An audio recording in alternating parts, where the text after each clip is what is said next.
নমস্কার বন্ধুরা, রোজনামচা সুমনায় তোমাদের স্বাগত। আশা করছি তোমরা সবাই ভালো আছো, আমিও ভালো আছি। তো দেখে নাও রোজকার মতো আমার আজকে লাঞ্চের মেনুতে কি কি হয়েছে। প্রথমেই আছে এখানে সাদা ভাত, তাতে আমি একটু পেঁপে সেদ্ধ দিয়েছি।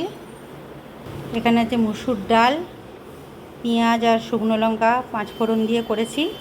এখানে আছে ভেন্ডি আলু ভাজা, পেঁয়াজ আর গোটা পোস্তদানা আর শুকনো লঙ্কা ফোড়ন দিয়ে করেছি। এখানে একটু রুই মাছের ঝাল করেছি, পেঁয়াজ টমেটো আর সর্ষে দিয়ে একটু রুই মাছের ঝাল করেছি। আর এখানে করেছি বিলিতি আমড়ার চাটনি। এখানে আছে খাসির মাংসের মেটে আলু দিয়ে একটু চচ্চড়ি, মেটে চচ্চড়ি যাকে বলে সেটাই করেছি। এতে একটু চর্বিও ছিল, একদম মাখা মাখা করে করেছি এটা। তো এই হলো আজকের মেনু।